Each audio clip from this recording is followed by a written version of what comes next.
Sebelumnya acara seminar kita pada kesempatan kali ini akan dipandu oleh moderator hebat kita, yaitu Kak Ali Munawar. Sebelumnya kita sapa dulu ya Kak Ali. Halo Kak Ali. Assalamualaikum.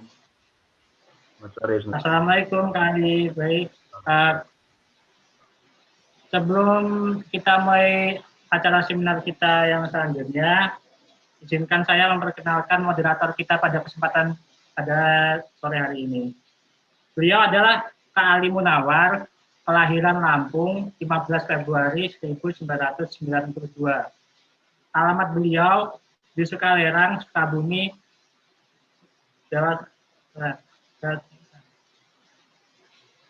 Email alimunawar 1992@gmail.com.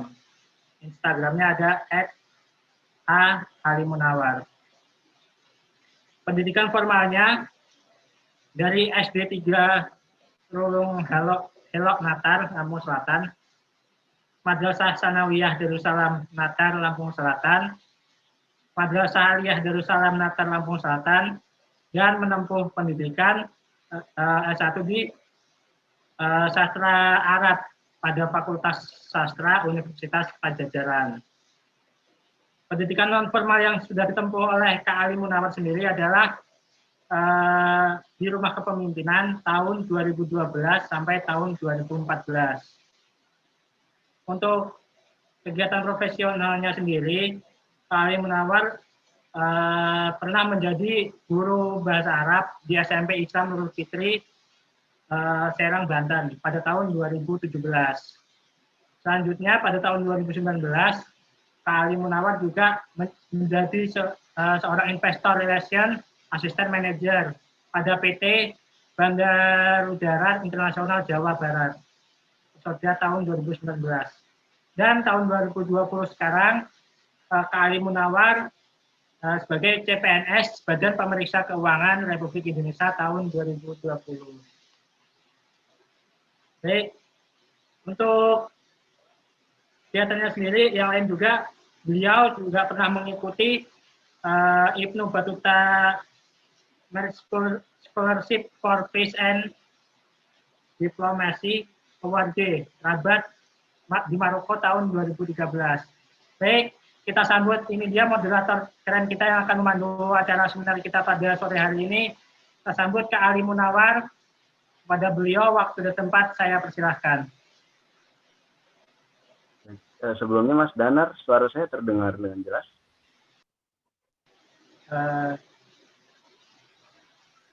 Ya Kak, baik, untuk waktu dan tempatnya kepada Kak Ali Munawar dipersilahkan untuk memandu acara seminar pada sore hari ini. Pada Kak Ali Munawar, saya persilahkan.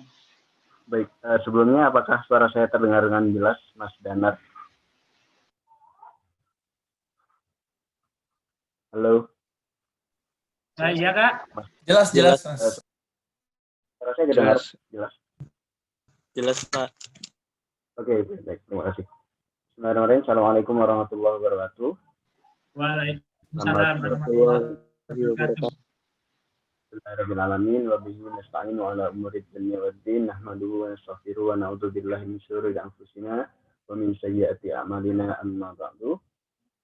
Sebagai pembuka, sebelum saya sapa pemateri hari ini, saya ingin mengucapkan terima kasih kepada para panitia, khususnya dari balik ke Lampung ya, ini dari balik ke Lampung, dan khususnya lagi buat Bang Irsyad, ini teman saya di Unpad juga, di Irsyad di FISIP dan saya di Ilmu Budaya FIB. Ini satu inisiatif yang sangat baik, sangat bagus, dan semoga ini bisa diamplifikasi dengan baik begitu ya. Momen-momen seperti ini nanti rekamannya mungkin bisa diunggah lagi ke YouTube sehingga lebih besar lagi manfaatnya. Kemudian saya ingin mengutip soundtrack dari acara ini, lagunya Tulus, Manusia Kuat gitu. Jadi acara ini juga sebagai bentuk bahwa pandemi COVID-19 ini tidak menghalangi kita untuk terus mengupgrade kapasitas diri, mencari ilmu baru gitu ya. Jadi meskipun pandemi ini sangat besar impact-nya, tapi juga tidak menghalangi kita para pemuda ini untuk terus berkarya, untuk terus memberikan manfaat bagi orang lain.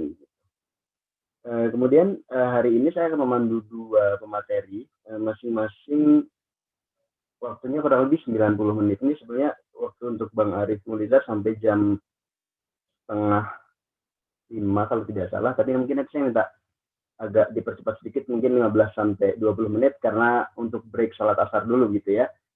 Jadi mungkin nanti sampai jam 90 menit dari sekarang, 60 menitnya untuk penyampaian, kemudian nanti 30 menit kita bisa berdiskusi. Nah, untuk teman-teman yang ingin mengajukan pertanyaan bisa langsung di chat room. Nanti langsung ditulis saja namanya, kemudian asal daerah dan atau asal kampusnya, kemudian pertanyaannya begitu. Dan nanti akan saya undang untuk berbicara langsung gitu ya, tapi pertanyaannya boleh diajukan via chat. Nanti saya undang untuk menyampaikan pertanyaan secara langsung. Kalau masih on, nanti bisa dinyalakan kameranya dan bisa langsung bertanya kepada para pematerinya. Kalau tidak berkenan menyalakan kamera juga tidak apa-apa, nanti langsung disampaikan saja.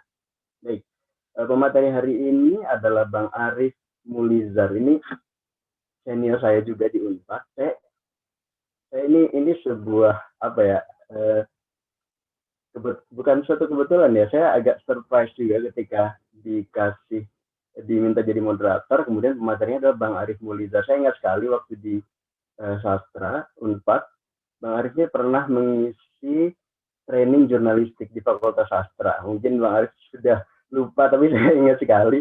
Dan ternyata memang circle-nya nggak jauh nih gitu. Bang Arif dari Bukit Tinggi gitu.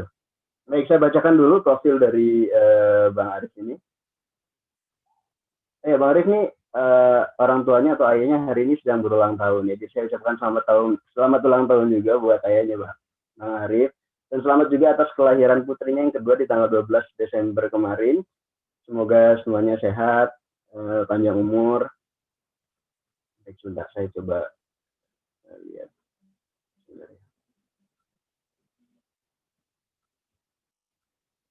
Baik, Bang Arif Mulizar ini lahir di Bukit Tinggi 23 Mei 91. Usianya nggak jauh dari saya sebenarnya, cuman kayaknya masuk Unpadnya jauh lebih awal karena saya sempat gap year 2 tahun. S1 di Ilmu Komunikasi Unpad, S2-nya juga di Ilmu Komunikasi dan Media. Sudah menikah statusnya dan memiliki 2 anak. Organisasinya saya yakin banyak, tapi ini yang diserahkan ke saya salah satunya adalah sebagai Ketua Divisi Paguyuban Alumni Karya Salemba 4. Ini beasiswa yang sudah meluluskan banyak sekali mahasiswa di berbagai perguruan tinggi negeri di Indonesia. Kemudian founder dari Sumbar Connect, founder Jabar Public Speaking Training, kemudian pembina Ulu Belu Triumphant ini. Dan kalau lihat di Instagramnya Bang Arif ini memang aktif juga di berbagai forum, jadi pembicara maupun menjadi moderator gitu. Kemudian sebelum menjabat sebagai Supervisor External Relations Pertamina Geothermal Energy Ulu Belu. Ini Ulu Belu ini ternyata di Lampung kalau tidak salah, di Kabupaten Tanggamus ya Bang ya. Ya, sebelumnya pernah menjadi dosen di Fakultas Ilmu Komunikasi Unpad dan dosen juga di Fakultas Ilmu Komunikasi Universitas Andalas.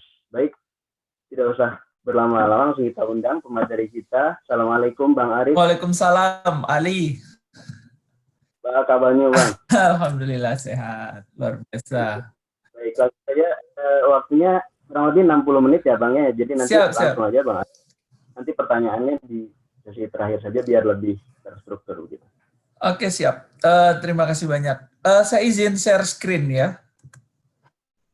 Ya, siap-siap Bang.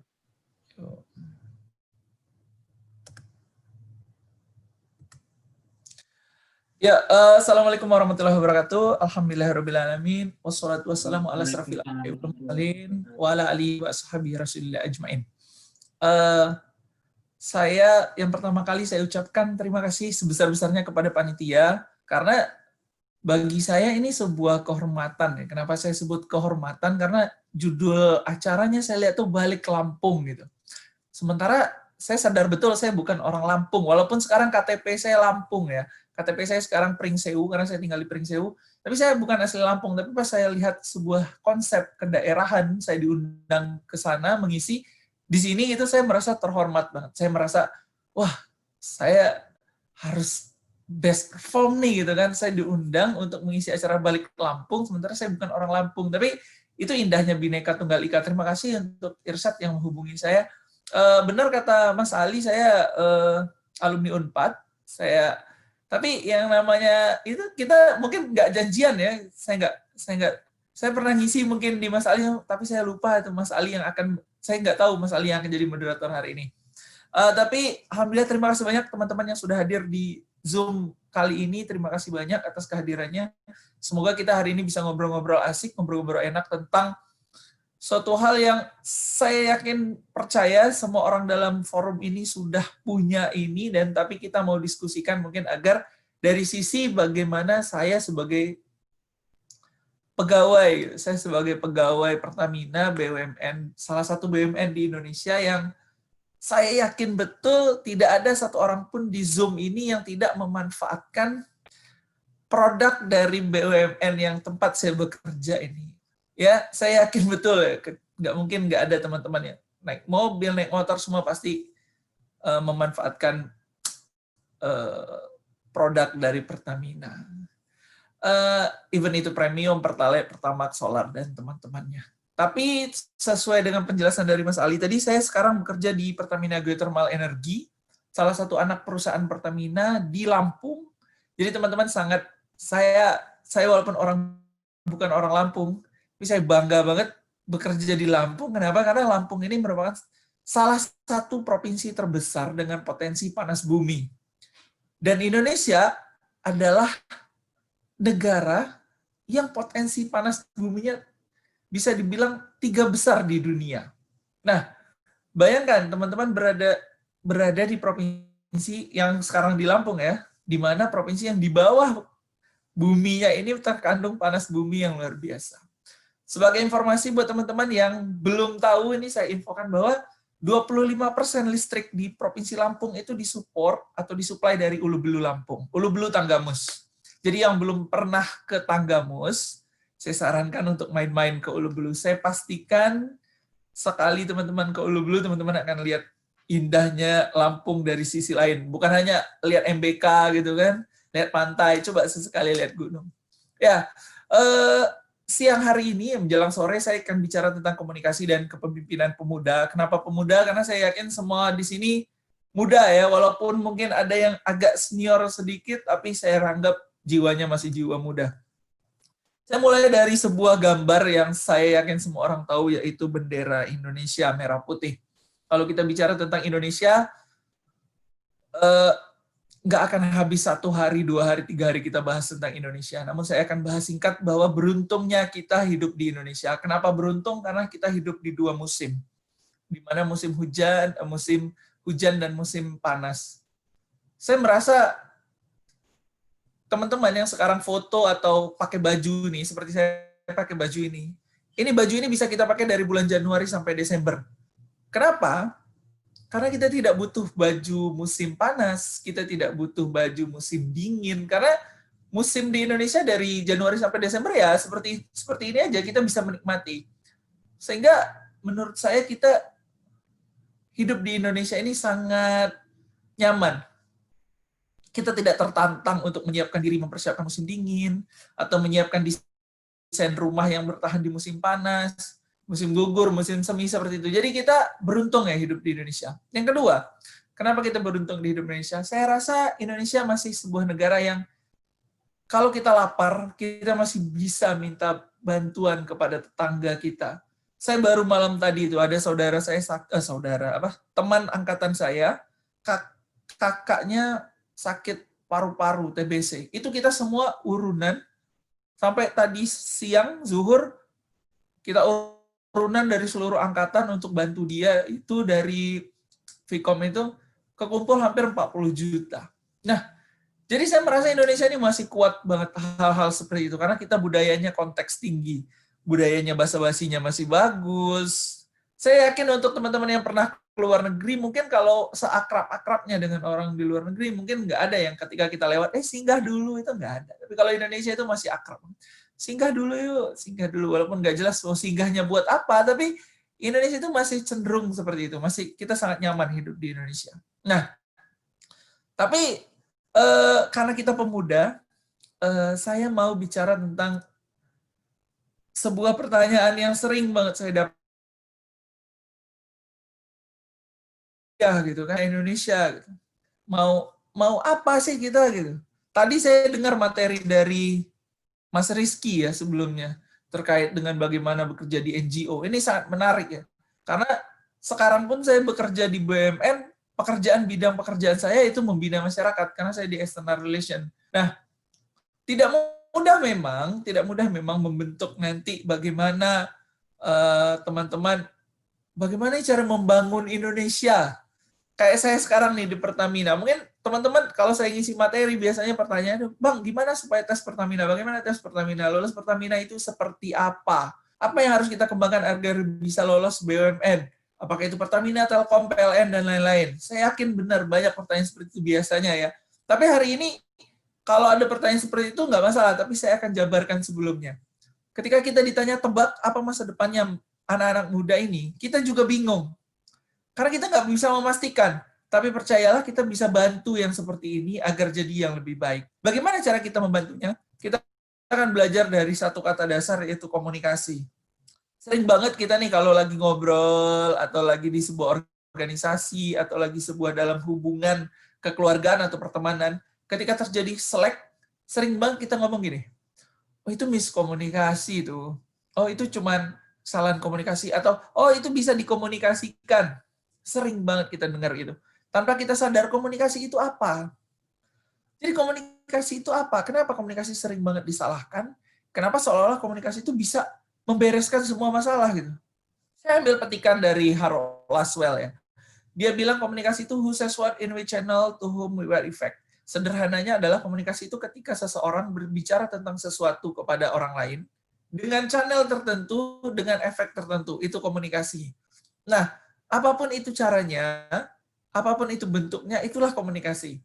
Ketika teman-teman menyampaikan sesuatu ke orang lain lewat channel tertentu berharap sebuah efek, itulah komunikasi. Nah, pengaruhnya akan sangat berpengaruh nih. Apa yang disampaikan kepada siapa disampaikan, lewat apa disampaikan, efeknya itu akan sangat berpengaruh. Contoh buat yang cowok-cowok ya. Cowok-cowok nih. Yang sudah menikah khususnya. Mungkin nggak melamar cewek via WA. Nge-WA bapaknya gitu. Pak, izin Pak, saya mau menikahi anak Bapak, boleh nggak?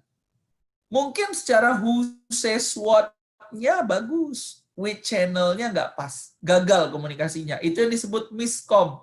Ketika salah satu dari 5 elemen ini salah, itulah miskom. Nah, jadi ketika teman-teman berusaha untuk menjadi pemuda atau manusia yang punya value, yang paling pertama harus diperbaiki menurut saya. Kalau tadi Mas Rizky bilang, know yourself, ketahui dirimu sendiri. Kalau saya lebih ke perbaiki pola komunikasimu, maka value-mu akan lebih meningkat. Perbaiki pola komunikasi. Bagaimana cara memperbaiki pola komunikasi?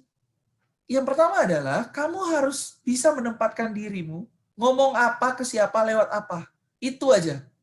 Ketika itu sudah sesuai, itu sudah menjadi bekal yang paling cukup untuk ikut tes apapun, seleksi apapun, ikut kegiatan apapun, organisasi apapun, untuk menjadi orang yang punya value lebih.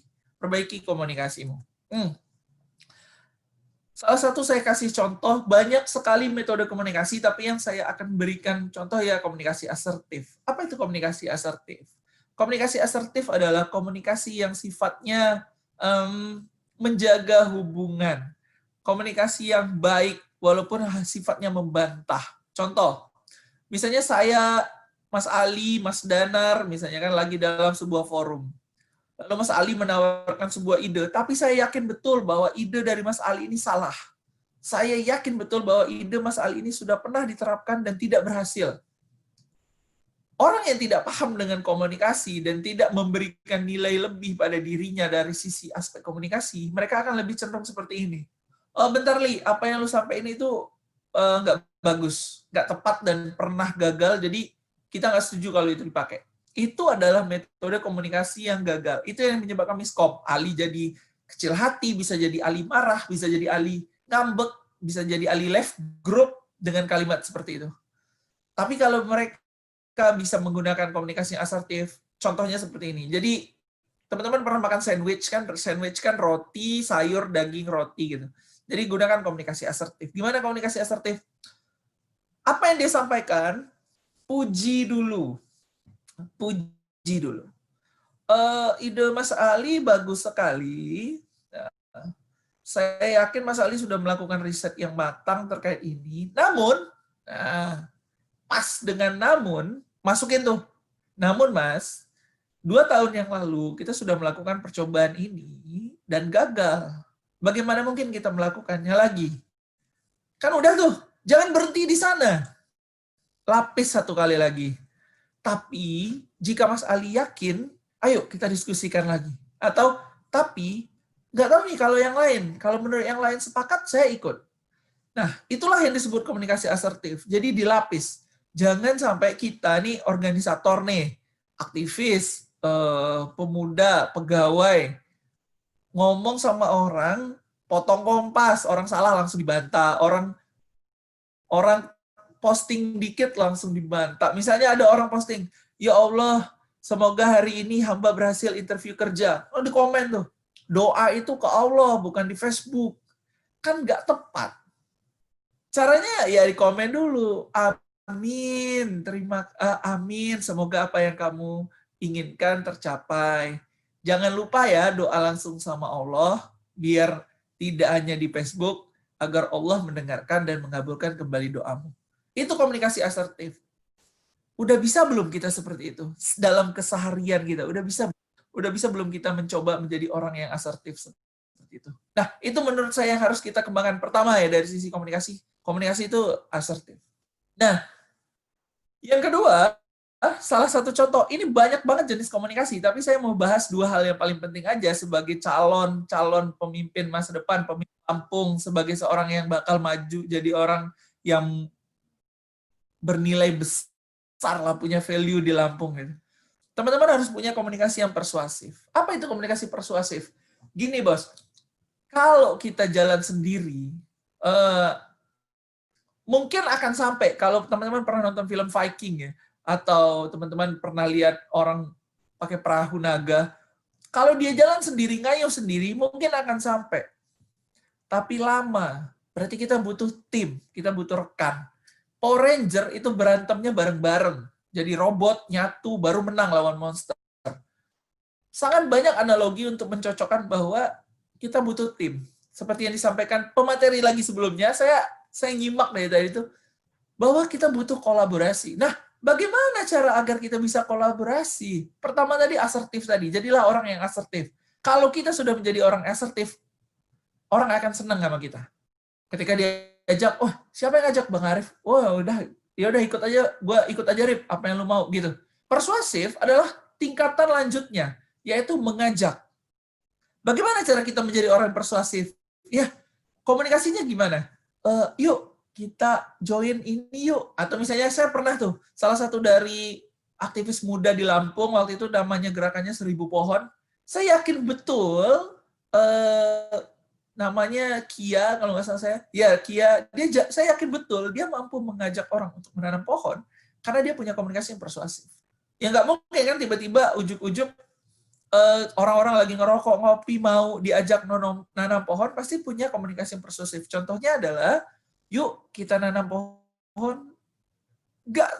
Belum tentu kan ketika diajak yuk kita nanam pohon orang mau, tapi itu sudah faktor yang panjang dan bahasa-bahasa yang pas. Bagaimana caranya? Nanti saya jabarkan di materi setelah ini.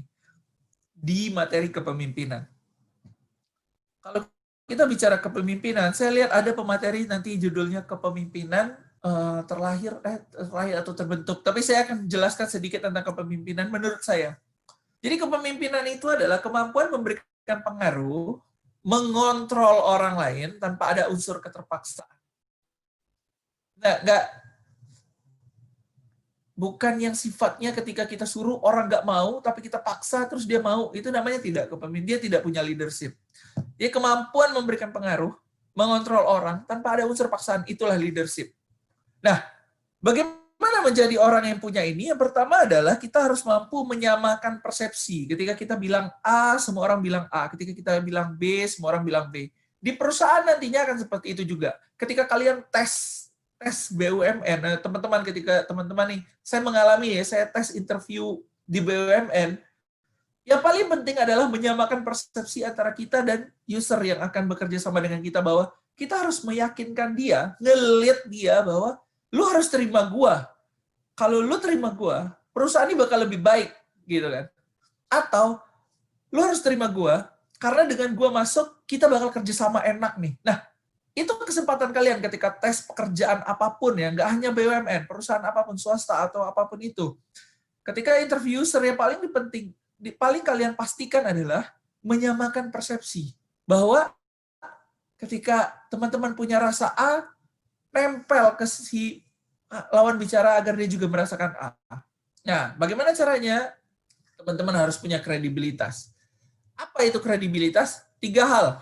Sebenarnya ini saya ambil dari materinya Aristoteles terkait etos, patos, logos. Teman-teman mungkin pernah dengar. Apa itu etos, patos, logos? Yang pertama, etos. Ini tentang kredibilitas ya. Etos. Apa itu etos? Etos adalah tentang siapa.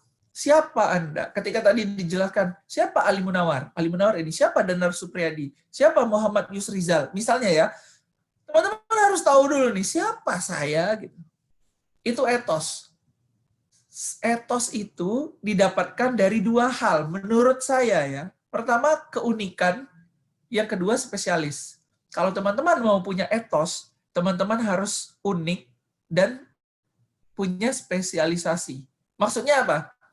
Jadi kalau untuk membangun siapa saya, teman-teman harus punya sesuatu yang ketika orang sebutkan namamu, ketika orang menyebutkan namamu, yang orang ingat adalah sesuatu yang kamu punya selain dirimu sendiri. Contoh,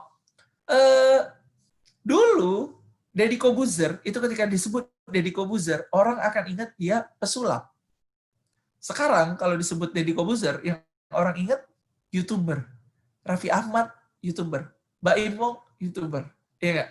Bambang Pamungkas, pemain bola. Jadi siapa itu penting. Mario Teguh, trainer. Iya nggak? Jadi hari ini pertanyaannya adalah, siapa saya? Arif Mulizar. Saya supervisor student adolescentnya Pertamina Geothermal Energy. Saya berani bilang seperti itu. Karena orang taunya, kalau saya bilang siapa saya orang Minang yang dulu kuliah di Unpad. Itu tidak membangun diri saya siapa. Teman-teman mulai hari ini cari dulu nih, siapa saya. Itu cara membangun kredibilitas ya. Yang kedua adalah bagaimana. Bagaimana ini adalah sikap, sifat. Sebagus apapun kita, siapa kita, anggaplah kita kepala desa. Tapi kalau kita ngomongnya kelemar-kelemar, terus suka mabuk-mabukan, suka berjudi, suka main perempuan, tidak mendukung sebuah sistem kredibilitas. Jadi, siapa dan bagaimana, etos dan patos itu harus berteman. Teman-teman, pegawai BUMN, patos, misalnya teman-teman PNS atau pekerja atau karyawan swasta, orang udah nempelin nih bahwa si A itu adalah seorang pegawai Telkom, misalnya, pegawai PLN. Bagaimana sifatnya dia sombong, ketemu orang nggak nyapa, di masyarakat tidak bergaul, terus kalau ada orang postingan di media sosialnya menyombongkan diri, kredibilitasnya hancur. Siapa, bagaimana, yang terakhir apa. Nah, ini yang paling penting. Apa itu adalah isi kepala. Apa itu adalah apa isi kepala kita. Jadi kalau untuk membangun kredibilitas, tidak cukup Anda punya nama besar, tidak cukup Anda jago berbicara atau jago bersikap, tapi harus ada isi kepalanya. Jangan sampai apa yang disampaikan itu omong kosong. Kita sering ya melihat sosok yang muncul 5 tahun sekali ya, di jalan-jalan, di spanduk-spanduk religius, apa birokratis, apa segala macam, dipajanglah kebagusan seseorang 5 tahun sekali itu. Siapa, bagaimananya keisi. Apanya gimana? Membuktikan bahwa dia benar. Siapa, bagaimana dapat? Bisa jadi dia jago ngomong, tapi apa yang ada isi kepalanya belum tentu. Nah, jadi untuk membangun kredibilitas, kita butuh siapa, bagaimana, apa. Kalau menurut Aristoteles itu etos, patos, dan logos. Selanjutnya, untuk menjadi seorang pemuda yang menurut saya bisa berkontribusi dengan baik untuk negara atau lingkungannya, dia harus punya networking. Saya senang sekali dengan forum-forum seperti ini, jadi saya punya networking. Kita punya networking semua di sini. Yang awalnya kita mungkin nggak saling kenal, mungkin misalnya saya nggak pernah kenal nih sama Bimo Bramantio, misalnya saya nggak pernah dengar nama pun nggak pernah. Jadi hari ini dia bisa lihat saya gitu, saya bisa lihat fotonya. Oh nanti suatu hari Riyadi bagus misalnya. Itu networking gitu. Saya bisa kenal, saya bisa ngobrol gitu. Ini networking. Ini yang harus dijaga, teman-teman. Forum-forum seperti ini kan menandakan kita punya kesamaan nih. Apa kesamaannya? Kesamaan untuk sharing, networking, and developing gitu. Jadi kita sama-sama punya rasa bahwa ini penting nih acara kayak ginian. Nah, berarti kita sudah punya komunitas tersendiri yang harus dipertahankan. Karena saya yakin semua orang di dalam ini punya isi kepala yang bagus, punya sikap yang bagus, dan punya punya sesuatu yang pasti dia bisa kembangkan. Ini adalah komunitas yang positif. Nah, ini yang harus dipertahankan. Networking. Biasakan untuk main LinkedIn. Saya nggak melarang main Instagram, main Facebook, main Twitter. Enggak. Tapi budayakan. Bayangkan ya, saya bilang budayakan main LinkedIn. Kenapa di LinkedIn? LinkedIn lebih terjamin. Kita bisa mengetahui pekerjaan seseorang, kita bisa koneksinya profesional, menanyakan pekerjaan. Misalnya nih teman-teman, nanyain lowongan ke orang di Instagram itu nggak pas. Mas, ada lowongan nggak? Nanya ke Instagram itu nggak pas. Mas, ada lowongan nggak magang di ini? Lewat Facebook? Nggak pas. Tapi kalau di LinkedIn, jelas di sana. Menjadi tanggung jawab moral bagi seseorang yang menempelkan jabatan pekerjaannya di sana, apabila dia tidak berkapabilitas atau berkapasitas untuk menjawab pertanyaan seseorang, terkait dengan apa yang dia kerjakan. Makanya main LinkedIn dari sekarang untuk menambah networking. Nah, ini tadi materi sudah disampaikan sebelumnya terkait volunteerism. Saya percaya dan yakin betul bahwa semua orang di forum ini suka volunteerism. Nah, untuk agar lebih bernilai, khususnya di BUMN ya, dalam rekrutmen, teman-teman akan ditanya tentang volunteer bekerja. Dan saat ini pun saya anjurkan bahwa teman-teman untuk volunteerism. Even teman-teman sudah bekerja pun, tetap ikut volunteerism. Kenapa? Karena di sana tadi networking berjalan, teman-teman punya banyak lingkungan-lingkungan yang positif yang akan membangun teman-teman menjadi lebih baik. Jadi networking, volunteerism, dan yang terakhir entrepreneur. Istilah kerennya sekarang startup. Nah, jadi saya nggak mau bilang bahwa startup itu adalah sesuatu yang berbasis dengan teknologi semua, walaupun saya yakin teman-teman banyak memandang seperti itu, tapi maka saya bahasanya entrepreneur aja.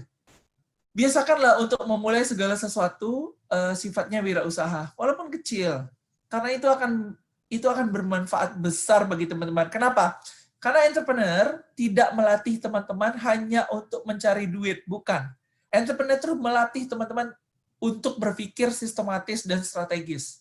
Contoh, dengan entrepreneur, teman-teman memikirkan pasarnya siapa. Apa yang bisa dijual ke pasar. Bagaimana engagement antara barang ini dan pasar. Apa yang harus teman-teman siapkan agar barang ini bisa diciptakan dengan baik. Proses itu disebut dengan, teman-teman pernah pasti belajar model bisnis canvas ya. Nah, itu yang engagement seperti itu. Kalau mereka beli 10 kali, saya kasih bonus 1. Nah, hal-hal seperti itu kan pemikiran strategis. Itu yang dibutuhkan anak muda zaman sekarang. Teman-teman, saya ini semoga bukan termasuk kesombongan bagi saya. Saya udah ketemu Pak Arinal, gubernur itu sekitar 3 kali, 4 kali ya saya ke ruangannya hadap-hadap face to face sama dia. Dia bilang gini, saya itu katanya, dia suka gua ngomongnya. Gua ini ya katanya, pengen Lampung ini maju itu dari sisi pertanian. Dia ngomong seperti itu. Dia sampaikan itu berkali-kali bahwa dia sangat yakin betul Lampung bisa maju dalam sisi pertanian. Masalahnya, kata dia kan, tidak banyak anak mudanya yang concern dalam masalah pertanian. Nah, makanya tadi disampaikan oleh moderator, saya di Ulu Belu Triumpan. Jadi saya ngumpulin anak-anak Ulu Belu, pemuda-pemuda Ulu Belu yang bagus-bagus. Saya rasa ada yang kuliah di ITERA, ada yang kuliah di UNILA, ada yang kuliah di UBL. Mereka dari Ulu Belu, mungkin dulu nggak kepikiran akan ada orang yang kuliah dari Ulu Belu, dan sekarang mereka kuliah. Jadi pas mereka balik ke Ulu Belu tuh, let's we make something lah, apa kek. Akhirnya mereka bikin hidroponik, beternak ikan, beternak kambing, terus bikin kreativitas dari kulit kopi, dan semacam itu. Dan saya senang bisa seperti itu, gitu, memberdayakan pemuda yang harusnya mereka nih masih mikirin gue harus kuliah, terus habis kuliah gue ngapain ya, gue nanti jadi skrup kapitalis yang perusahaan mana ya, nggak seperti itu.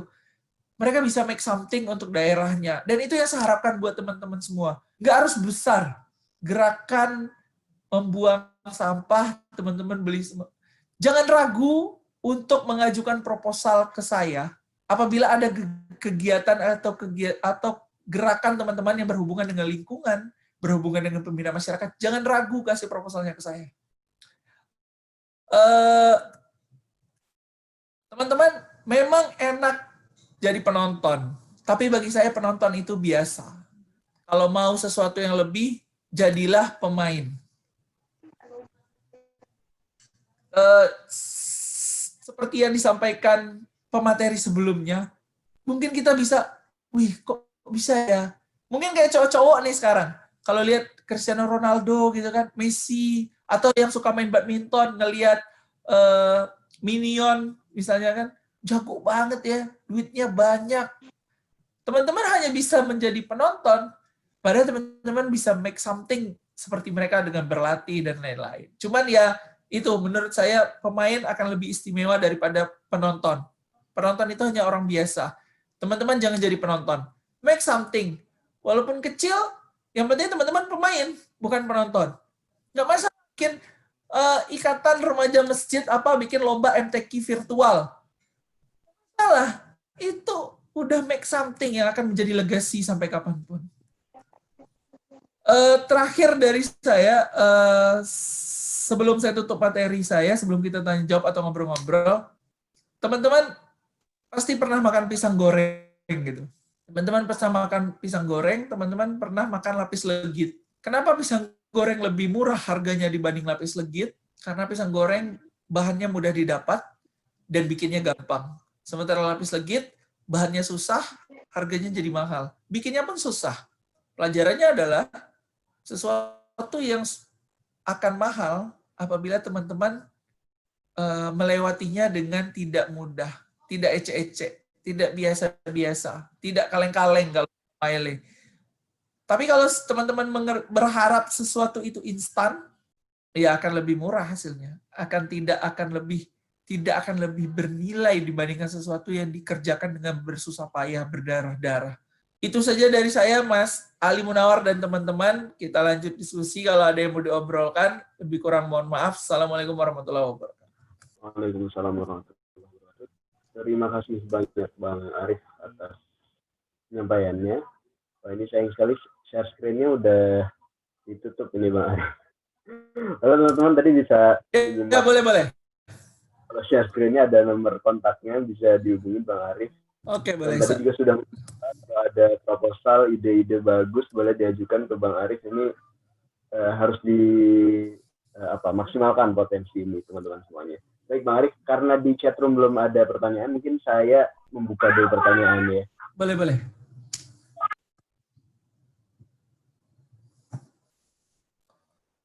Baik, ini karena tadi kata kuncinya adalah komunikasi dan kepemimpinan pemuda dalam kontribusi kepada negara. Saya lihat ini Bang Arif, di era sebelumnya bekerja profesional di BUMN, BUMD, PNS itu masih jadi masih jadi keinginan banyak orang. Tapi saya ngelihat di di angkatan kita ada shifting, jadi sudah ada perubahan gitu, meskipun masih ada stigma seperti bekerja di BUMN, bekerja di PNS misalnya lebih baik, lebih terjamin dan lain-lain, tapi saya lihat anak muda sekarang sudah lebih bisa memilih menentukan dirinya sendiri. Nah, tapi saya ingin tahu nih tantangan komunikasi dan tantangan kepemimpinan untuk generasi milenial seangkatan kita ketika bekerja di BUMN yang saya yakin di dalamnya masih banyak orang-orang angkatan sebelumnya. Nah, ini tantangan-tantangan apa saja yang muncul ketika bekerja atau berkarir di BUMN gitu, Bang Ali? Ya, terima kasih Mas Ali atas pertanyaannya. Jadi bekerja di BUMN, tantangan terbesarnya adalah diri kita sendiri ya. Untuk tantangan terbesar adalah mengondisikan diri kita sendiri. Apakah kita akan ikut arus ataukah kita bisa berdiri sendiri gitu. Nah, teman-teman, nggak bisa dipungkiri, kalau di PNS saya nggak tahu ya, kalau di BUMN itu generasi atas kita itu masih banyak, 40-50-an masih banyak. Generasi 40-50 masih mendominasi bahkan mereka pimpinan. Nah, tantangan terbesarnya adalah bagaimana kita sebagai anak yang baru masuk atau pemuda di BUMN atau di perusahaan besar menyampaikan ide kita agar diterima. Makanya saya tadi fokus di komunikasi. Kita harus bangun diri kita dulu, kredibilitas kita. Saya nggak segan cium tangan atasan. Maksudnya orang yang lebih di atas saya. Walaupun dia di fungsi lain. Karena saya melihat usianya misalnya 50-an. Itu usia bapak saya gitu. Ya saya refleks aja cium tangan misalnya. Mereka akan merasa awalnya nggak enak gitu. Tapi sadar mereka bahwa ini orang sopan gitu. Atau ke orang tua, saya biasakan menyebut diri saya menurut Bapak, walaupun dia di bawah saya jabatannya misalnya. Nah, tantangannya itu tadi Mas Ali, bahwa pemikiran-pemikiran mereka masih cenderung birokrasi. Jadi misalnya kita mau melakukan sebuah program A, bilang, oh jangan, kita gini-gini. Nah, di sanalah kesempatan kita untuk menerapkan yang tadi. Oh iya Pak, terima kasih Pak sarannya Pak. Tapi Pak, menurut kami Pak, alangkah lebih baik jika... Nah, jadi tantangan kita adalah menghadapi memang senior-senior. Tapi di sisi lain adalah regulasi. Regulasi yang teman-teman sama tahu lah, bahwa kalau pepatah Minang bilang, sekali air besar, sekali tepian beranjak. Jadi sekali ganti kepemimpinan, itu banyak kebijakan yang berganti.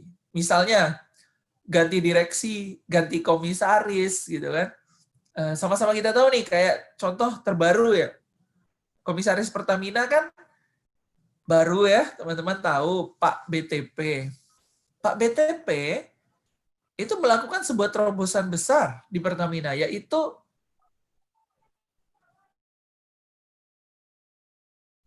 seperti kalau di Jakarta ya lelang jabatan ya. Kalau di Pertamina itu siapapun bisa jadi pejabat. Jadi Pertamina itu punya Pertamina reference level namanya, kayak pangkat. Dari 8, 9, 10, 11, 12, 13 sampai 26, 25, 26. Dulu kita ikutnya jenjang aja 12, 13, 15 gitu. Di zaman Pak BTP terbuka kesempatan besar, dari 15 dia bisa langsung loncat ke 21 kalau dia perform. Nah, alhamdulillahnya seperti itu sekarang, bahwa tantangan yang kita pikir menjadi tantangan kita di BUMN adalah, saya nggak tahu BUMN lain ya, tapi saya bicara tentang Pertamina. Ketika BUMN lain mungkin mereka berhadapan dengan sistem yang kolot, Pertamina udah mulai untuk bertransformasi. Karena apa? Karena anak-anak mudanya usia 20 sampai 20-an, 30-an itu sudah mulai menunjukkan dia siapa, dia berkomunikasi dengan bagus, dan dia punya isi kepala. Sehingga ide-idenya pun diterima dengan baik. Ide-idenya diterima dengan baik. Jadi kalau ditanya Mas Ali, apa tantangannya bekerja? Ya, tantangannya adalah menghandle atau mengajak agar orang-orang di atas kita, senior kita itu mengerti apa yang kita mau. Mempersepsi yang sama dengan apa yang kita inginkan demi kemajuan perusahaan. Kalau dari saya itu sih Mas Ali sekarang untuk tantangannya, dan alhamdulillah ya untuk di Pertamina sendiri saya merasa tidak tantangan itu agak mulai mudah teratasi dengan digitalisasi dan perkembangan banyaknya masuk anak muda yang bersuara lantang. Itu aja sih. Kalau begitu berarti memang peran anak muda di sektor publik atau sektor BUMN ini memang sangat diperlukan begitu Bang Aris ya, untuk terus menjalankan roda organisasi ini, karena ini nantinya generasi-generasi yang lebih tua pasti akan pensiun misalnya terlebih dahulu, dan memang pemikiran sumbangsi pemikiran anak muda sangat diperlukan untuk memajukan organisasi atau perusahaan milik negara ini gitu Bang Aris. Betul. Bahkan ini sedikit bocoran ya, bahwa kami pun punya grup, bukan grup ya, sebenarnya kayak komunitas namanya Culture Change Agent. Isinya itu pekerja dengan usia 35 ke bawah. Jadi kita kayak punya grup dalam grup gitu, namanya Culture Change Agent. Jadi kami adalah agen-agen yang mengubah budaya nanti. Jadi di situ kita bisa diskusi bebas. Menurut gua gini nih, dari berbagai unit operasi ya. Jadi nggak tahu kalau di perusahaan lain ada atau di PNS lain ada, saya nggak tahu. Tapi saya tahunya di PNS ada tuh, namanya Abdi Muda. Teman-teman bisa Google search deh di Instagram, para PNS yang baru masuk, apakah itu kementerian, apakah itu Pemprov, Pemkot, dinas manapun, mereka punya grup namanya Abdi Muda. Ada Instagramnya saya lihat. Jadi itu kayak PNS muda yang sama lah kayak kami gitu, culture change agent-nya, agar PNS itu tidak hanya semata-mata dipandang pekerjaan yang main aman, terus atau BUMN itu ya karena main aman aja gitu masuk BUMN gitu, kontribusinya biasa-biasa aja gitu, kayak gitu. Itu sih Mas Ali. Terima kasih Bang Aris. Saya undang langsung Mas Riyadi Bagus Santoso. Silakan dibuka mikrofon dan kameranya kalau berkenan. Baik, Assalamualaikum warahmatullahi wabarakatuh. Waalaikumsalam. Terima kasih atas kesempatannya. Di sini sebelumnya mohon maaf karena saya tidak bisa membuka kamera, sedang berada di luar dan menggunakan kaos, takutnya tidak sopan. Iya. Jadi saya ingin bertanya kepada Kak Arif.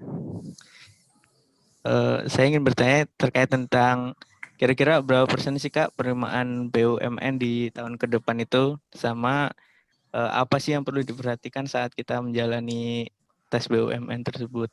Terima kasih Kak. Yeah. Baik, langsung dijawab aja ya Bang. Ya, saya langsung jawab ya. Untuk penerimaan BUMN, untuk pertama kali ya tahun 2020 ini tidak dibuka, khususnya Pertamina ya. Terakhir itu 2019, itu tes BUMN bersama, program dari Kementerian BUMN, dan untuk 2020 ini, sampai hari ini itu tidak ada info untuk rekrutmen BUMN. Mungkin karena pandemi ya. Beberapa BUMN yang telah melakukan proses rekrutmen pun di hold. Contohnya tuh kemarin Geodipa itu harusnya November sudah interview, tapi ternyata tidak jadi. Nah, ini masalah gitu, masalah menurut saya, karena jadinya tidak terserap tenaga kerja, misalnya lulusan-lulusan yang fresh gitu kan, yang lulusan-lulusan bagus gitu, ternyata tidak terserap di BUMN. Tapi ya mungkin itu pilihan dari beberapa perusahaan untuk tidak melakukan rekrutmen. Jadi tahun ini memang tidak ada rekrutmen. Ke depan, untuk perbandingan, memang agak besar ya perbandingan penerimaannya, karena teman-teman akan bersaing dengan lulusan-lulusan baru yang tahun ini lulus gitu kan. Contoh di zaman saya termasuk yang terlambat karena saya baru masuk Pertamina itu dengan ijazah S1, walaupun saya sudah S2 waktu itu. Saya harus bersaing dengan dari angkatan 2012 sampai angkatan 2008. Saya 2009. Jadi 2008 sampai 2012 itu bersaing semua. Bayangkan. Nah, untuk perbandingannya, dulu peserta tes itu 44.000 orang, dan yang diterima 50 orang. Itu untuk program BPS ya. BPS itu MT-nya kalau di beberapa perusahaan. Nah, jadi memang peluangnya kecil tapi ada. Apa yang harus kita siapkan? Yang tadi, Mas Riyadi, teman-teman harus punya uniqueness and spesialis. Misalnya, teman-teman sarjana teknik elektro, teman-teman akan menemukan ribuan orang teknik elektro di Indonesia yang akan mengejar jabatan yang sama. Apa yang bisa membuat teman-teman diperhatikan lebih adalah teman-teman punya keunikan teknik elektro, tapi saya dulu berhasil ikut lomba robot yang mampu memadamkan api dalam tercepat, dan saya juara di Singapura.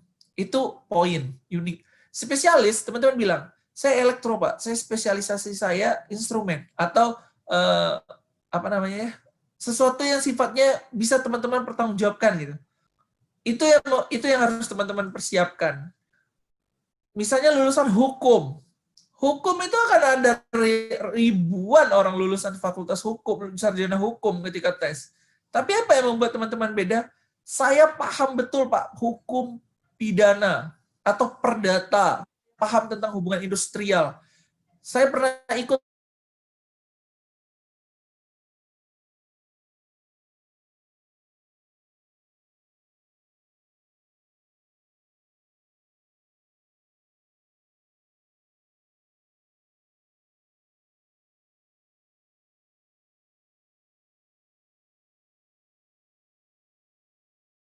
usahakan menjelaskannya dengan konsep STAR, situation, task, action, and result. Jadi jelaskan dulu situasinya apa. Contohnya gini, apakah kamu orang yang disiplin? Iya Pak. Apa yang membuktikan kamu disiplin? Teman-teman harus bisa menjelaskan situasinya. Saya Pak, dari saya SD sampai SMA sampai kuliah saya belum pernah terlambat. Apa yang teman-teman tugas teman-teman itu? Saya adalah mahasiswa sehingga saya tidak boleh telat. Adalah saya selalu bangun jam 5 pagi, saya sudah siap-siap pukul 6 karena saya naik angkot, sampai di angkot saya sampainya jam 7 Pak, sehingga saya tidak pernah terlambat.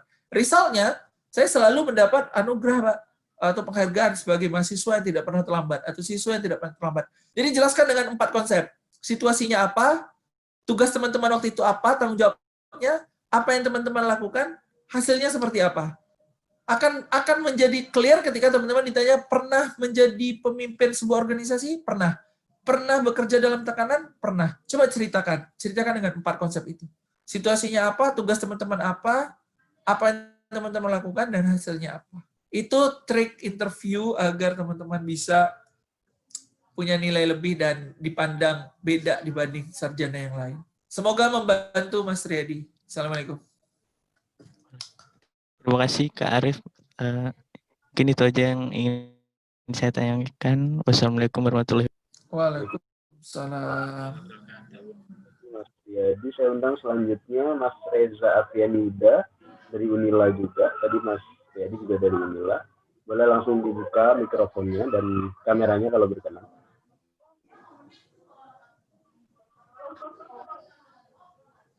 Mas Reza Afianida. Ya, saya hitung mundur dari 5, kalau tidak nanti saya bacakan pertanyaannya ya. 5, 4, 3, 2, 1. Baik, saya bacakan saja pertanyaannya dari Mas Reza Afianida dari Unila, asal daerahnya dari Lampung Tengah. Pertanyaannya Bang Arif, apa saja keunggulan atau keuntungan ketika bekerja atau berkarir di sektor BUMN? Kemudian, kompetensi apa saja yang mendukung untuk bekerja di sektor ini? Saya mulai dari kerugian ya Pak, kekurangannya. Di BUMN kekurangannya adalah waktu bekerja kita tidak fleksibel. Mungkin saya itu diketawain oleh teman-teman saya yang pengusaha yang punya kafe gitu kan. Saya harus berangkat pagi, pulangnya sore. Terus kalau saya harus liburan diajak keluarga, saya harus urus cuti. Terus kalau misalnya tiba-tiba saya sakit, saya harus mengurus absen online. Jadi kekurangannya yaitu kita bekerja dalam sistem. Kita menjadi bagian dari sebuah sistem besar ya, jadi kita harus ikut sistemnya. Dan menurut saya itu tidak menjadi sebuah kerugian bagi orang-orang teman-teman yang biasa bekerja dengan sistem, misalnya ikut organisasi dan lain-lain. Apalagi dia ikut Menwab, Paskibraka, Pramuka, hal-hal yang sifatnya memang diatur dari bangun tidur sampai mereka tidur lagi. Jadi itu nggak terlalu no issue lah bagi. Tapi kalau bagi orang-orang yang biasa free gitu kan, ketika harus bangun pagi, isi absen, pulang, terus ada KPI itu Key Performance Indicator. Jadi teman-teman harus melengkapi apa nih dalam triwulan 1, 2, 3, 4, apa sih bidang pekerjaannya, apa hasilnya, bagaimana resultnya, evaluasinya seperti apa. Itu akan menjadi kekurangan dan aduh capek kerja di BUMN gitu. Tapi kalau keuntungannya ya saya harus terbuka bahwa keuntungannya pertama dari sisi ekonomi ya. Karena untuk apa ya, gaji gitu atau pendapatan bulanan ya cukup lah gitu kan. Cukup dibandingkan pekerjaan yang lain. Pasti, maksudnya saya nggak bilang lebih besar, cuman pasti bahwa tiap bulan lu bakal dapat segini nih di akhir bulan lo gitu. Dan terus benefit lain seperti asuransi, kesehatan keluarga, terus nanti biaya pensiun, terus fasilitas rumah, kendaraan, dan lain-lain. Jadi, terus yang sifatnya klise saya sampaikan, namun saya merasakan betul bahwa kamu bisa merasakan berkontribusi pada negara secara real. Kenapa? Karena BUMN itu menyumbang APBN. Saya nggak bilang PNS tidak berkontribusi pada negara, tapi kalau BUMN itu kita berasa gitu ketika kita dilaporkan bahwa kita menyumbang dividen pada negara sebesar 8 triliun misalnya. Itu sebuah kebanggaan tersendiri, walaupun kayaknya gue nggak nyumbang 1.000 perak pun enggak sebenarnya untuk itu. Cuman karena berada dalam ketika disebut nama perusahaan menyumbang untuk negara segitu tuh merasa ada bangganya gitu. Jadi lu bisa ngerasakan real kontribusi pada negara. Itu Mas sedikit dari saya gitu terkait keuntungan dan kerugian bekerja di sektor BUMN.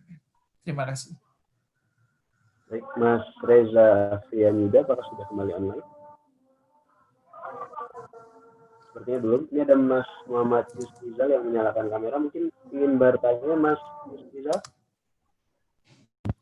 Ya.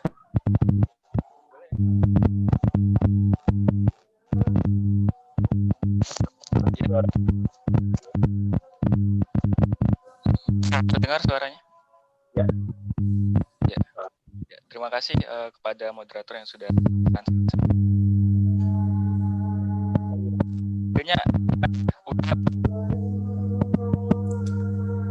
saya Ahmad Yusrizal. Saya juga orang Minang begitu ya. Kebetulan saya tinggal dan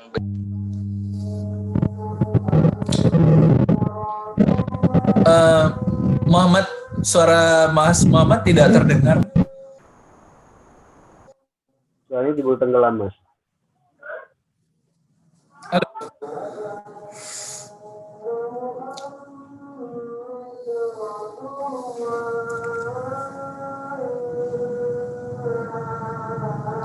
Oh ya, sedikit menambahkan mungkin Mas Ali, pertanyaan dari Mas Reza tadi kan, kompetensi apa saja yang mendukung untuk bekerja di sektor BUMN?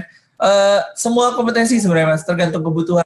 Kalau BUMN itu nanti kan rekrutmennya sesuai dengan jurusan.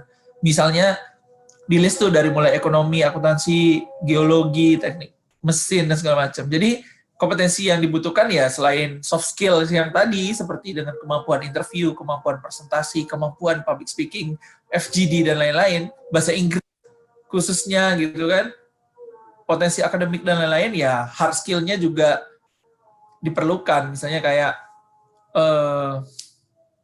ya kemampuan teman-teman dalam bidang sesuai gelar gitu, teknik mesin, elektrogeologi dan lain-lain. Itu sih tambahan dari saya. Undang kembali Mas Muhammad Yusrizal.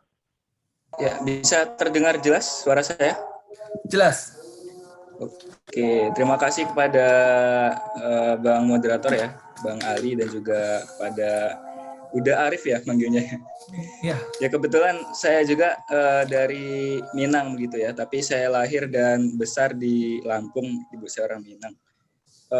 Yang ingin saya tanyakan adalah begini ya, kita bicara realitas bahwa saya waktu KKN ya, waktu itu sempat KKN di Suwoh. Dan Suwoh ini memang adalah potensi geotermal yang cukup besar begitu ya menurut saya. Dan juga ternyata yang menjadi fakta adalah ada tambak emas juga yang saya tahu begitu ya di perbatasan antara Tanggamus dan juga Lampung Barat begitu.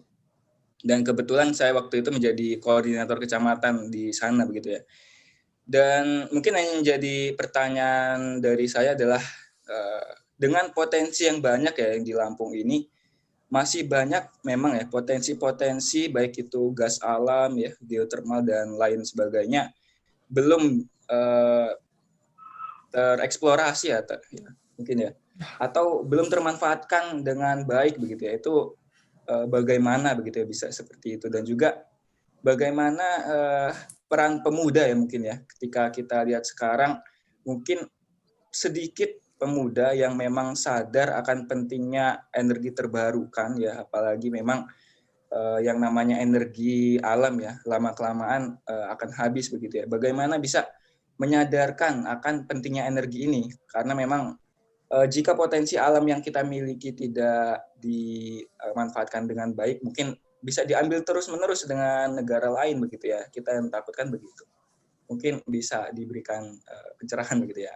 Terima kasih kepada moderator dan pemateri, Bang Aris. Iya, langsung moderator. Ya, langsung saja lah. Oke. Memang ya di Tanggamus ada tambang emas, mungkin teman-teman udah tahu, Nataran Mining namanya, dan kabar buruknya adalah Nataran Mining itu mungkin tahun depan itu tutup karena sudah habis. Coba perhatikan ya, Nataran Mining tahun depan kemungkinan besar tutup karena mereka sudah merumahkan 80% karyawannya. Habis. Emas itu habis. Jadi emas itu bisa habis, teman-teman. Kadang kita tidak nih, jangan kaget besok suatu hari nanti teman-teman dengar bahan bakar minyak kita habis. Jangan kaget. Itu akan terjadi. Nah, bukti nyata adalah saya pertama kali dalam hidup mendengar tambang emas itu habis. Berarti memang bisa habis loh. Jadi emas itu tidak diproduksi terus-menerus seperti sayur bayam gitu yang bisa ditanam terus tumbuh. Habis, emas Lampung jadi habis. Nah, pertanyaannya adalah kenapa Indonesia khususnya pemerintah gitu ya tidak susah gitu melaksanakan pengembangan lain-lain. Banyak faktor, Mas. Yang paling pertama adalah regulasi gitu. Seperti panas bumi itu, regulasinya itu dia tidak boleh menyentuh cagar alam misalnya. Sementara kita sadar betul bahwa di kawasan Bukit Barisan itu banyak potensi panas bumi sebenarnya. Tapi nggak bisa, karena itu ada yang cagar alam, ada yang taman Suaka Marga Satwa. Jadi kita nggak bisa sentuh itu. Jadi ya sudah. Itu regulasi. Karena juga kita memikirkan alam. Kalau cagar alam kita rusak, kalau hutan kita rusak, bisa jadi binatang liarnya turun dan malah membahayakan. Makanya selain regulasi yaitu sosialisasi. Itu menyangkut dengan pertanyaan saya baca di kolom chat terkait dengan komunikasi terkait sosialisasi ya. Memang tidak mudah mengkomunikasikan ini kalau tidak terasa. Kayak misalnya teman-teman ketika dibahas misalnya tentang climate change atau es di kutub mencair. Itu nggak akan terasa sebelum benar-benar melihat kutub itu mencair esnya. Jadi, atau kita tuh sering, jangan buang sampah sembarangan, nanti banjir. Itu tidak akan terasa kalau belum banjir. Sama, nanti kita nggak akan merasa pentingnya panas bumi, geothermal ini, sebelum kita benar-benar nggak punya energi lagi untuk ngidupin mobil kita di rumah. Atau nggak bisa ngecas HP lagi karena nggak ada listrik. Sebelum tahun 2012, Lampung itu terkenal suka mati lampu. Percaya atau tidak? Itu teman-teman mati lampu 2 jam aja udah merasa tuh nggak nyaman hidupnya. Aduh, mati lampu nih, aduh. Rasakanlah itu. Lama-kelamaan kita akan ketergantungan dengan semua hal, HP, laptop, kita ketergantungan, dan ketika itu habis kita ngerasa. Bagaimana caranya itu yang disampaikan ke teman-teman, bahwa mulai dari sekarang, bagaimana cara menjaganya? Yang pertama adalah, teman-teman ya hemat energi. Saya nggak bilang bahwa teman-teman jangan menghentikan aktivitasnya, jangan. Itu bisa merugikan BUMN juga. Seperti kemarin pas lockdown itu Pertamina kehilangan penjualan berapa persen ya, karena banyak yang tidak membeli BBM. Cuman saya nggak bilang itu bahwa yang paling penting adalah teman-teman make something. Make something itu adalah apapun itu. Misalnya kayak sosialisasi panas bumi ini paling penting. Saya sedih gitu ketika di Banten ada perusahaan panas bumi yang ditolak. Di Raja Basa ditolak. Sulawesi Kincau saya nggak bilang ditolak. Mereka mau sosialisasi kalau nggak salah minggu depan apa bulan depan ya. Saya diundang juga sama Ruko, Rumah Kolaborasi, untuk sosialisasi juga bantu Sulawesi Kincau. Saya harap masyarakatnya mau menerima, karena yang terjadi adalah di era sekarang, seringkali perusahaan datang ke sebuah daerah dengan backup militer. Sehingga masyarakat merasa terhina. Maksudnya terhina adalah, ini orang masuk ke kampung gua bukannya datang baik-baik, malah bawa tentara. Padahal konsepnya perusahaan juga betul bahwa mereka mengamankan aset mereka, karena ini proyek nasional. Cuman yang paling butuh itu ada komunikasi tadi. Makanya saya jelaskan ya, paling penting dalam hidup ini sekarang adalah komunikasi. Kemampuan mengkomunikasikan sesuatu. Di Ulu Belu, alhamdulillah. Ulu Belu terakhir demo tahun 2013. Waktu itu karena jalan. 2013 ke sini nggak ada demo lagi. Alhamdulillah. Mereka semua menerima, mereka semua senang, jalannya bagus, mereka bisa beli motor. Yang selama ini dari Ulu Belu ke Talang Padang itu butuh 1 hari perjalanan, sekarang hanya butuh 1,5 jam, 1 jam. Jadi yang dulunya nggak pernah kebayang ada bengkel di Ulu Belu, sekarang udah ada bengkel, ada warnet, terus di Ulu Belu ada warung makan, itu nggak pernah kebayang dulu. Nah, hal-hal seperti itu yang harus kita sampaikan, bahwa dengan adanya potensi geotermal, saya kalau ada orang Tanggamus di sini, saya apresiasi banget warga Tanggamus, pemerintah Tanggamus itu full support ke PGE gitu, full support. Masyarakatnya full support juga ke PGE. Jadi alhamdulillah mereka sekarang semua punya listrik. Tidak ada kalau ada laporkan saya ya, tidak ada satu rumah pun yang tidak dialiri listrik sekarang di khususnya ring 1 kita. Kalau ring 2 kita nggak tahu ya, kan di Ulu Belu ada 16 desa. Khususnya 8 desa terdekat itu sudah dialiri listrik semua. Alhamdulillah kan, yang awalnya di tengah hutan, yang mungkin teman-teman semua di sini belum ada yang belum pernah ke Ulu Belu, di balik gunung sana semua sudah ada listriknya. Alhamdulillah. Nah, itu sih Muhammad menurut saya, karena memang untuk melakukan eksplorasi seperti emas, tambang lainnya itu 3 kendalanya. High cost, biayanya besar. High risk, resikonya besar. Maksudnya risiko besar adalah kecelakaan tambang, kerusakan alat sehingga menyebabkan fatality atau kematian, dan high teknologi. Teknologi di Indonesia belum secanggih teknologi di luar negeri. Walaupun orang bilang bahwa sudah mumpuni, namun tidak secanggih beberapa lain. Seperti New Zealand, Iceland, yang mengembangkan potensi geotermalnya dengan baik. Ya, itu dari saya, semoga menjawab, Mas.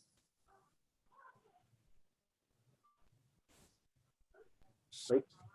Bang Muhammad Kisrizal, apakah cukup menjawab atau ada lagi yang ingin disampaikan itu? Ya, sebelumnya terima kasih kepada Bang Arif ya.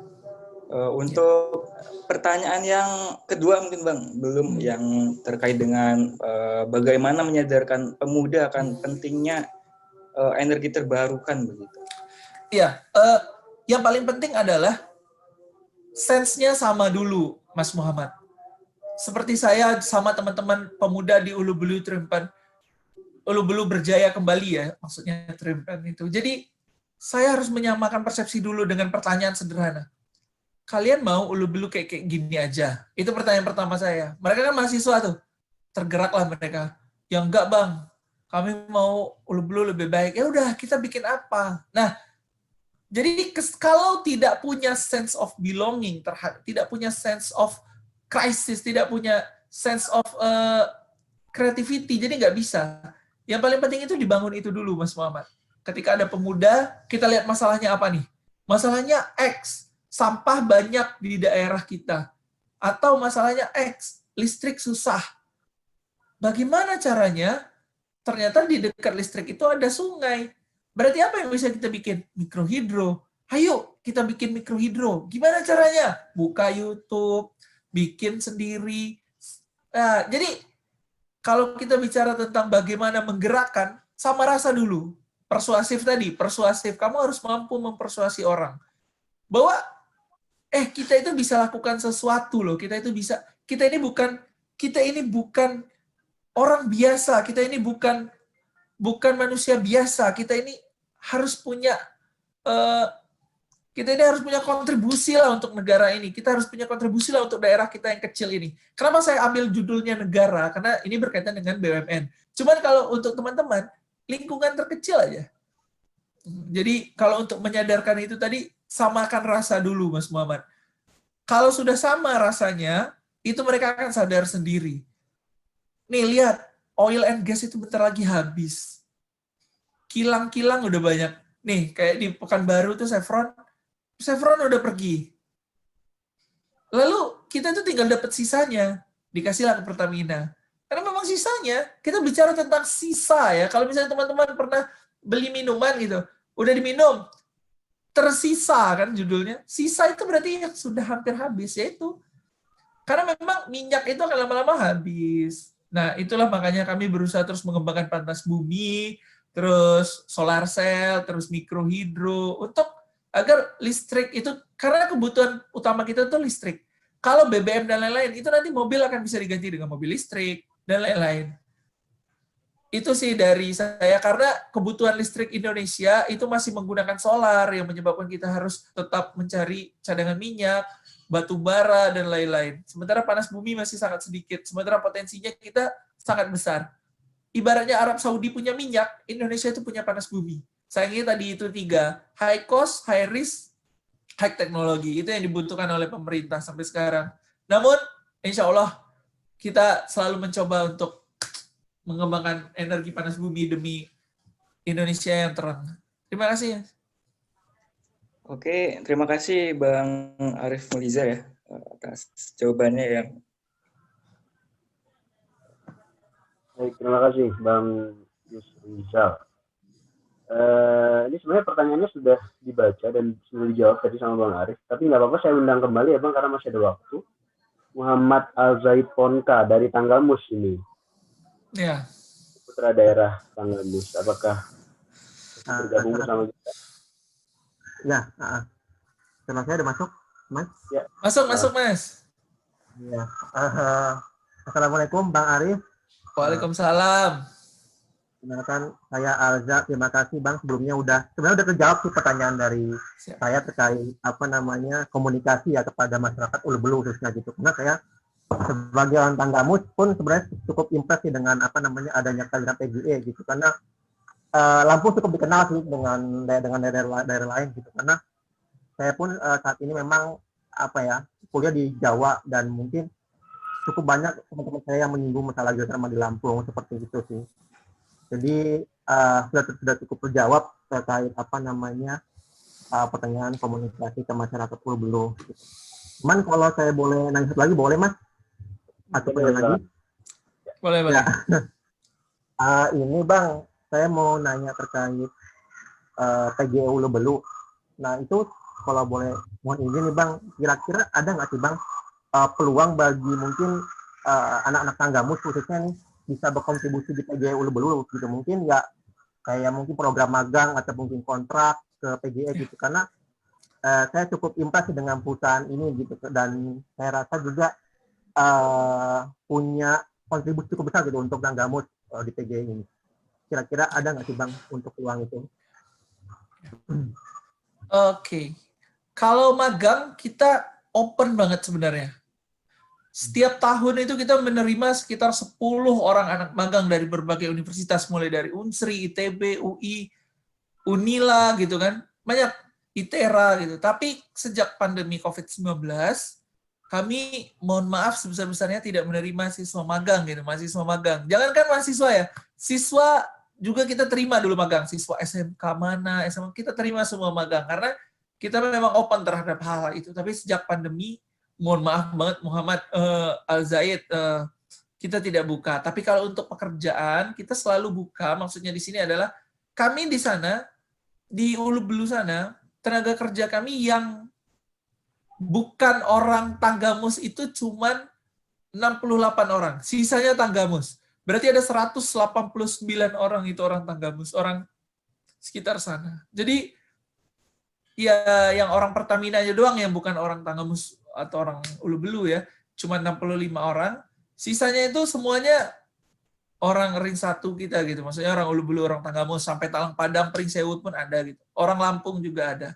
Jadi terbuka benar sebenarnya peluang itu jika nanti ada lowongan, dan itu pasti kami infokan. Gitu. Kita infokan maksudnya kita akan umumkan yang paling pasti ada ke seluruh kepala desa di Ulu Belu gitu. Karena kita yakin bahwa ada anak-anak mereka atau keponakan-keponakan mereka yang mungkin telah kuliah di mana gitu kan, bisa balik lagi. Itu Muhammad Zaid, semoga menjawab. Oke. Berarti memang prioritas utamanya untuk di Ulu Belu dulu ya, Mas ya? Betul. Cukup, Mas. Nanti kalau misalnya memang ada hal yang saya katakan, saya izin untuk kontak Bang Arif ya, Bang ya. Siap. Terima kasih Bang sebelumnya, Bang. Terima kasih Bang Alsa sudah bergabung. Baik, teman-teman, kalau sudah tidak ada lagi pertanyaan, mungkin saya langsung minta Bang Arif untuk menyampaikan penutup. Ya, terima kasih banyak teman-teman semua yang bertanya, semua yang mendengar. Semoga ini menjadi amal jariah buat saya dan menjadi ilmu yang bermanfaat bagi teman-teman semua. Yang paling inti dari yang saya sampaikan adalah jadilah orang yang baik dalam berkomunikasi. Komunikasi itu bukan obat mujarab. Komunikasi tidak selamanya menyelesaikan masalah, tapi dengan komunikasi dan kepemimpinan, teman-teman menjadi orang yang mampu menyelesaikan banyak masalah. Karena segala sesuatu itu memang penting untuk dikomunikasikan, walaupun tidak semua selesai dengan komunikasi. Dan yang kedua adalah pepatah lama yang menurut saya sampai sekarang masih berlaku gitu. Berakit-rakit ke hulu, berenang-renang kemudian, itu sangat relate untuk kehidupan kita. Biarlah kita sakit-sakit dahulu itu. Habis itu kita senang-senang kemudian. Habisi jatah gagal teman-teman, karena jatah gagal itu kan ada tuh, semoga jatah gagalnya cepat habis, sisanya tinggal kesuksesan dan keberhasilan. Itu dari saya, Mas Ali. Sukses dan semangat buat kita semua. Assalamualaikum warahmatullahi wabarakatuh. Assalamualaikum warahmatullahi wabarakatuh. Baik teman-teman semuanya, kita akan break dulu untuk sholat asar. Tapi sebelumnya ini saya amati dari tadi pemateri kita selanjutnya, Ibu Dr. Ari Fitria sudah bergabung. Dari tadi boleh saya sapa terlebih dahulu. Assalamualaikum Ibu Ari Fitria, apakah langsung bergabung dari Kroasia? Assalamualaikum. Iya, Waalaikumsalam. Saya mengikuti dari tadi. Terima kasih udah Arif, sangat inspiratif untuk memberi materi. Siap Ibu. Jam berapa Ibu sekarang di Kroasia? Kami sekarang pukul 9.48 menit, kita selisih 6 jam. Wah. Sebabnya kemarin saya minta ditukar waktunya karena saya awalnya dapat waktu pukul 13 waktu Indonesia Barat, dan di kami masih pukul 7 pagi, itu masih waktunya masuk subuh, jadi sulit untuk saya mengatur waktu. Siap, mantap. Baik, ya mohon maaf kita izin untuk break sholat asar terlebih dahulu, karena di pukul 16 kurang 10 menit, mungkin 10-15 menit. Nanti kita mulai kembali acaranya. Oke. Baik teman-teman, silakan yang Muslim untuk melaksanakan sholat asar. Nanti kalau sudah siap mungkin boleh dinyalakan kameranya biar panitia sudah tahu kalau ini semuanya sudah ready gitu ya. Mungkin dinyalakan kameranya, nggak tampak wajahnya nggak apa-apa. Misalnya pakai blank kalau ini atau apapun lah, atau misalnya background aja nggak apa-apa, untuk biar panitia bisa kontrol oh ini pesertanya sudah siap gitu. Teman-teman, kita break sholat asar terlebih dahulu. Kita kembali insya Allah pukul 16.00 waktu Indonesia Barat. Untuk sementara saya tutup. Assalamualaikum warahmatullahi wabarakatuh.